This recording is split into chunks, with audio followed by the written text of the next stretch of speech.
کیا پاکستان اس سے ترقی کی شاہراہ پر گامزن ہو جائے گا جو خواب حکومت نے دیکھا ہے؟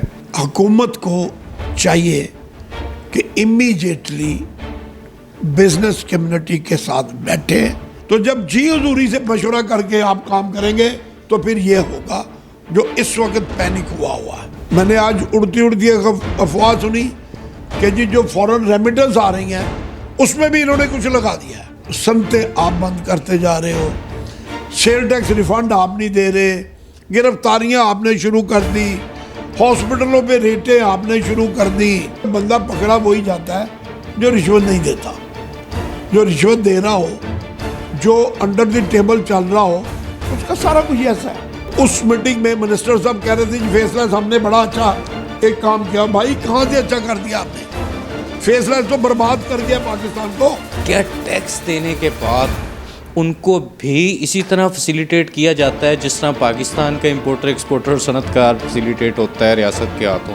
جب وہ ٹیکس دینے کے قابل نہیں رہتا، وہ ریٹائر ہو جاتا ہے، تو حکومت اس کی منتھلی لگا دیتی ہے، اس کو ساری زندگی ایک پیسے ملتے ہیں، گھر ملتا ہے، پھر اس کا میڈیکل ٹوٹلی فری ہے۔ وہ سرکاری ملازم ہے نہیں ہے، وہ پرائیویٹ ہے یا آفیشل ہے۔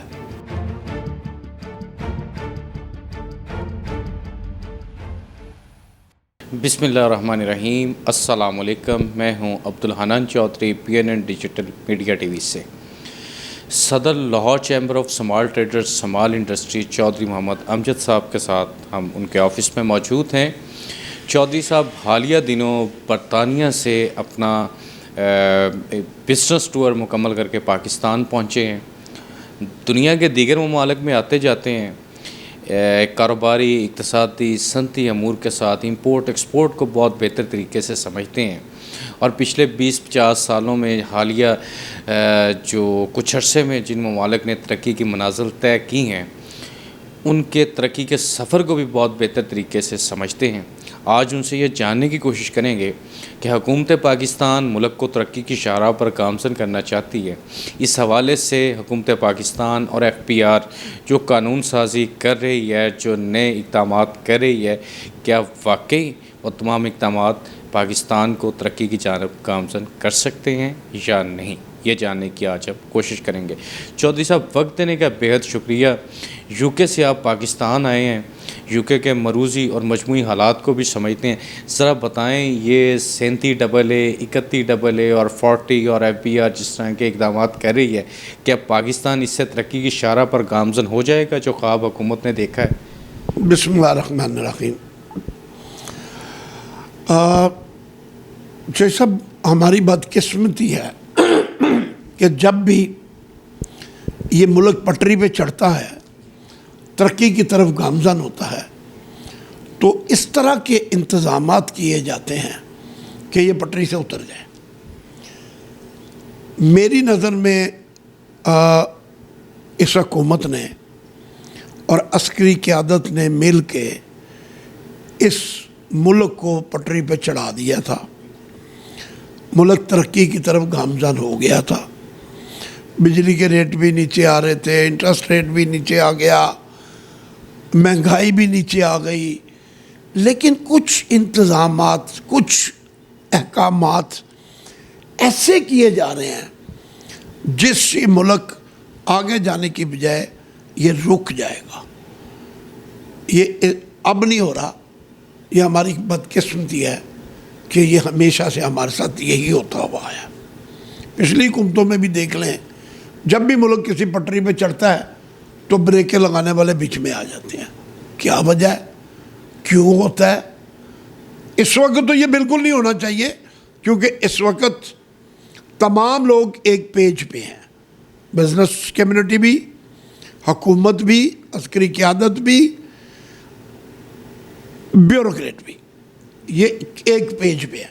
لیکن اس وقت اس قسم کے انتظامات جس سے لوگوں کا روزگار بھی افیکٹ ہو رہا ہے، مہنگائی بھی بڑھ رہی ہے، اور ایک پینک کریٹ ہو گیا پورے پاکستان میں، جو کہ اس وقت نہیں ہونا چاہیے تھا۔ یہ 31AA کی ضرورت ہی نہیں تھی. میں نے اپنے پچھلے انٹرویو میں آپ کو یاد ہوگا میں نے کہا تھا کہ یار یہ جو پاکستان میں بزنس کر رہے ہیں یہ مجاہد لوگ ہیں, ان پہ اعتماد کریں, ان کو کھلا چھوڑیں, ان کو فیسیلیٹیٹ کریں, ان کو ہمت دیں. آپ ان کو کھلا چھوڑیں گے, آپ ان پہ اعتماد کریں گے, آپ دیکھیے گا کہ یہ ڈبل سے ڈبل ٹیکس دیں گے. اگر آپ ان کی گردن دبائیں گے, اگر آپ ان کو ٹائٹ کریں گے تو یہ نہ آپ کو ٹیکس دیں گے, کیونکہ کاروبار ہی نہیں ہوگا نا. اگر کاروبار نہیں ہوگا تو ٹیکس کہاں سے دیں گے؟ تو اس لیے حکومت کو چاہیے کہ امیجیٹلی بزنس کمیونٹی کے ساتھ بیٹھے.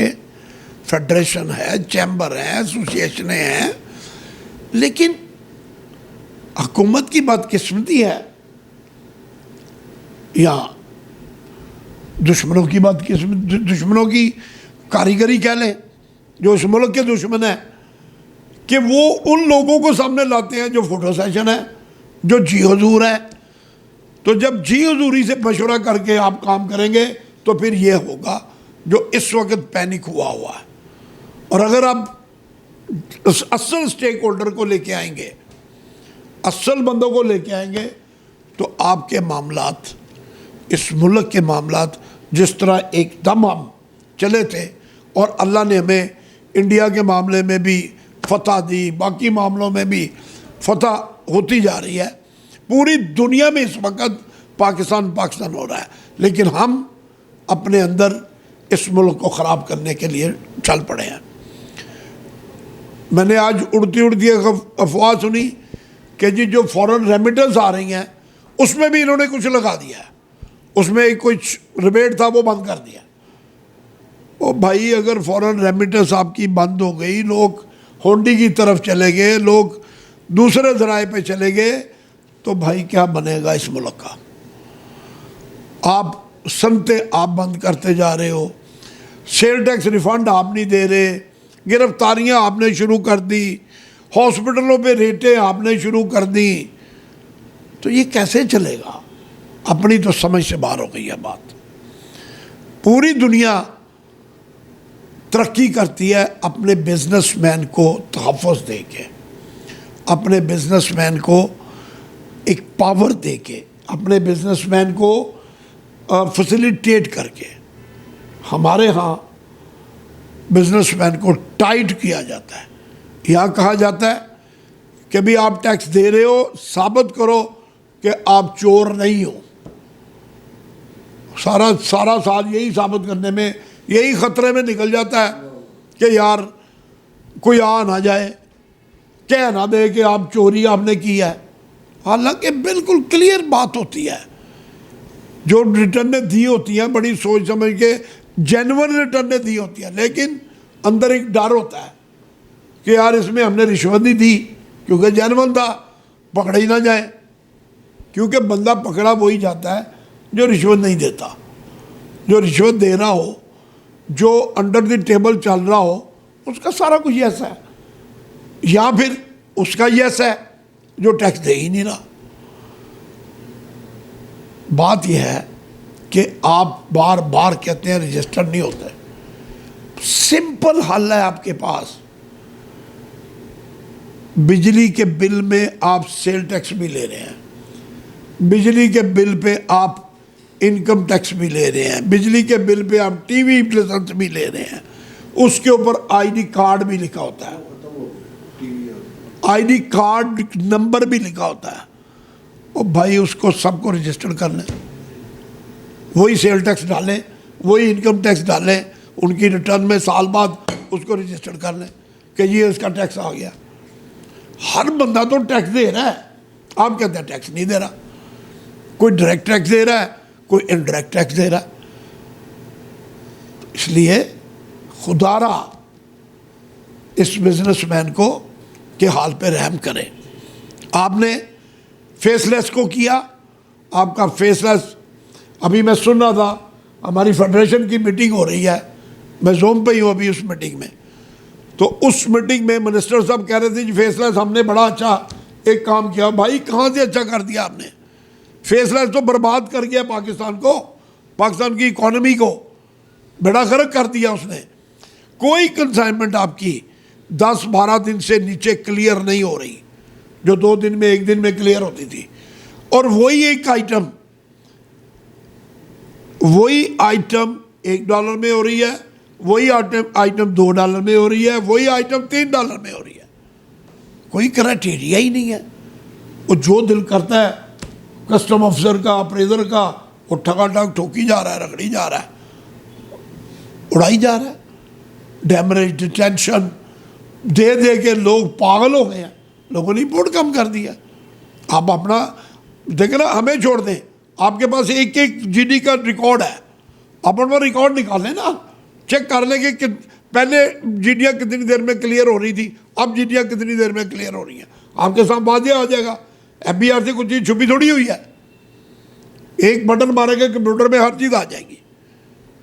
خدارا یہ وہ چیزیں ہیں جو اپنے ملک کو پٹری پہ چڑھتے چڑھتے آپ نے بریک لگوا دی ہے. یہ پیچھے ہو جائے گا سارا کچھ. آپ کی کارکردگی, آپ کی میاں صاحب پرائم منسٹر صاحب کی کارکردگی, اس حکومت کی کارکردگی ان چیزوں سے خراب ہوتی نظر آ رہی ہے. لوگوں میں اس وقت بہت بڑا پینک ہے. یہ پینک بڑھے گا اگر آپ اس کو ریورس نہیں کریں گے. شوئی صاحب, ٹیکس کی آپ بات کر رہے ہیں, ٹیکس ڈائریکٹ یا انڈائریکٹ تمام صنعت کار, امپورٹر, ایکسپورٹرز دے دیتے ہیں. اگر ہم دنیا کے ترقی یافتہ ملکوں کی بات کریں, یو کے ابھی آپ ہو کے آئے ہیں, چائنا ہے, سری لنکا ہے, یا دوسرے دیگر ممالک ہیں, کیا ٹیکس دینے کے بعد ان کو بھی اسی طرح فیسیلیٹیٹ کیا جاتا ہے جس طرح پاکستان کا امپورٹر, ایکسپورٹر, صنعت کار فیسیلیٹیٹ ہوتا ہے ریاست کے ہاتھوں؟ وہاں چھوٹے سے چھوٹا بندہ بھی جو ٹیکس دیتا ہے نا, جب وہ بڑھاپے میں جاتا ہے, ریٹائرمنٹ میں جاتا ہے, وہ سرکاری ملازم ہے نہیں ہے, وہ پرائیویٹ ہے یا آفیشل ہے, جب وہ ٹیکس دینے کے قابل نہیں رہتا, وہ ریٹائر ہو جاتا ہے, تو حکومت اس کی منتھلی لگا دیتی ہے. اس کو ساری زندگی ایک پیسے ملتے ہیں, گھر ملتا ہے, پھر اس کا میڈیکل ٹوٹلی فری ہے, ٹوٹلی فری ہے, کوئی پیسہ چارج نہیں کرتے, نہ کسی ٹیسٹ کا, نہ کسی آپریشن کا, نہ کسی میڈیسن کا. حالانکہ میڈیسن وہاں بہت مہنگی ہے, لیکن اس کے لیے فری ہے. بات یہ ہے کہ وہ حکومتیں ڈلیور کرتی ہیں. وہ حکومتیں, آپ کسی پولیس اسٹیشن چلے جائیں, آپ جا کے اپنا دیں کہ جی میں ٹیکس دیتا ہوں, وہ وہاں کا جو انچارج ہوگا وہ اٹھ کے کھڑے ہو کے آپ کو چیئر دے گا کہ ٹیکس پیئر آیا ہے. یہاں اربوں روپے کے ٹیکس کو زمین پہ بٹھا دیتے ہیں. یہ جو قانون بنا ہے 37AA, یہ قانون یہی ہے کہ اربوں روپے کے ٹیکس دینے والے کو زمین پہ پکڑ کے بٹھا دیں گے کہ تم آیا تھا بھی تو بڑا بڑا چور ہے. وہ پتہ نہیں کس طرح کیا محنتیں کر کے وہ اس لیول پہ آیا ٹیکس دینے کے لیے, اور وہ ٹیکس دے رہا ہے. گندی مچھلیاں ہوتی ہیں, آپ ان کو پکڑیں, ہم آپ کے ساتھ ہیں, لیکن یار آپ پبلک کو تو معاف کریں. آپ اس طرح کے قانون مت بنائیں جس سے پینک پھیلے, جس سے ملک کی ترقی رکے. اس وقت آپ نے ملک کی ترقی کو روک دیا ہے. سٹاک ایکسچینج کا بڑھ جانے سے ملک ترقی نہیں ہے. ملک کی ترقی ہے ایکسپورٹ بڑھنے سے. آپ نے ایکسپورٹ بند کر دیا. جب ایکسپورٹ بند ہو جائے گی, صنعتیں بند ہو جائیں گی, تو کہاں سے آپ پورا کریں گے؟ پھر ساری زندگی IMF پہ رہیں گے, قرضے لیتے جائیں, کھاتے جائیں, دیتے جائیں, اسی چکر میں رہیں گے. خدا کے لیے اپنے ایڈوائزر ٹھیک کریں, ان کے پیچھے جائیں. فیسلیس کی بات میں کر رہا ہوں یار, آپ نے فیصلہ کرنا ہے نا, چلیں, میری نظر میں تو فیل ہے. چلیں اگر آپ کہتے ہیں جی وہ ہم نے لازمی کرنا ہے, اور بھائی جہاں جہاں پورٹ ہے وہاں فیسلیس کر دیں نا. سارے پاکستان کو اکٹھا کر کے ہم نے کراچی میں کر دیا ہے. پورے پاکستان کی پورٹس جتنی سی ڈرائی پورٹس ساری خالی ہو گئی ہیں، سارا ریونیو کراچی چلا گیا ہے۔ کراچی اتنا کنجیشن ہے کہ کنٹینر کو ایگزامن کرانے کے لیے وہ پانچویں منزل پہ پڑا ہوتا ہے، وہ 8 دن وہ لگ جاتے ہیں نیچے، اور رشوت علیحدہ دینی پڑتی ہے، ڈیٹینشن ڈیمریج علیحدہ پڑ رہا ہے۔ کنجیشن کراچی پورٹ پہ ہو گئی ہے، اور بھائی ان کو آنے دیں، جہاں پہ فیسلیس، جہاں پہ مال آیا ہے وہی فیسلیس کر دیں آپ۔ ہم فیسلیس کو نہیں کہتے آپ ختم کریں، لیکن جہاں پہ ہے وہاں پہ اس کو لے جائیں۔ چودھری صاحب ابھی بھی آپ زوم پہ میٹنگ میں شریک ہیں فیڈریشن کی، جس میں پاکستان کے ہائی آفیشلز بھی اس میٹنگ میں شریک ہیں اور چیمبرز کی لیڈرشپ بھی موجود ہے۔ تو چیمبر سے بات چل نکلی ہے، Lahore chamber of commerce and industry سے آپ کی خاص محبت ہے، تو کس طرح دیکھتے ہیں چیمبر آف کامرس کی لیڈرشپ کی کارکردگی کو؟ میں چیمبر کی لیڈرشپ کی تو بات نہیں کرتا، کیونکہ اس لیڈرشپ میں اتنا تپڑ نہیں ہے کہ وہ کو بات کرے یا سامنے آئے۔ لیکن اس وقت کیونکہ میں حقیقت پسند آدمی ہوں، اس وقت پریزیڈنٹ چیمبر جو باتیں کر رہے ہیں، جس طرح وہ بول رہے ہیں، جس طرح وہ لوگوں کا موقف پیش کر رہے ہیں، میں ان کو اپریشیٹ کرتا ہوں۔ ان کو اس رجیم میں بیٹھ کے جس میں صرف جی حضوری ہے، اپنے کاموں کے لیے صرف جی حضوری ہے، اس رجیم میں اس لوگوں میں بیٹھ کے ایک بندہ اتنی ہائپ پہ بول رہا ہے، میں اس کو اپریشیٹ کرتا ہوں۔ جی ویری گڈ پریزیڈنٹ صاحب، آپ کو اسی طرح آگے آنا چاہیے۔ President Lahore chamber of small traders and small industry Chaudhry Muhammad Amjad Sahab ہمارے ساتھ گفتگو کر رہے تھے۔ بڑی جرت کے ساتھ بات کرتے ہیں، اور کبھی لگی لپٹی بات چودھری محمد امجد صاحب سے نہ کبھی آپ نے سنی ہوگی نہ کبھی ہم نے سنی ہے۔ سلسلہ گفتگو کے آخر میں چودھری محمد امجد صاحب نے president Lahore chamber of commerce and industry میاں ابوذر ارشاد کو یہ کہا ہے کہ میں اس کی کارکردگی کو اور محنت کو اپریشیٹ کرتا ہوں جس طرح وہ بات کر رہے ہیں، اور اس کے ساتھ یہ بھی کہا کہ جس رجیم میں بیٹھ کر وہ جس جرت کے ساتھ بات کر رہے ہیں، یہ واقعی کا لائق ست تحسین ہے۔ انہیں اسی طرح بولنا چاہیے، اور اسی طرح بزنس کمیونٹی کا مقدمہ حکومت کے سامنے، ریاستی اداروں کے سامنے جرت کے ساتھ لڑنا چاہیے۔ اللہ تعالیٰ پاکستان کو امن و سلامتی، خوشحالی نصیب فرمائے، اور ہمارے business, industrial sector, importer exporters کو ہمیشہ ترقی، سلامتی نصیب فرمائے۔ عبدالحنان چودھری کو دیجیے اجازت، آپ سے ہوگی پھر ملاقات۔ اللہ نگہبان۔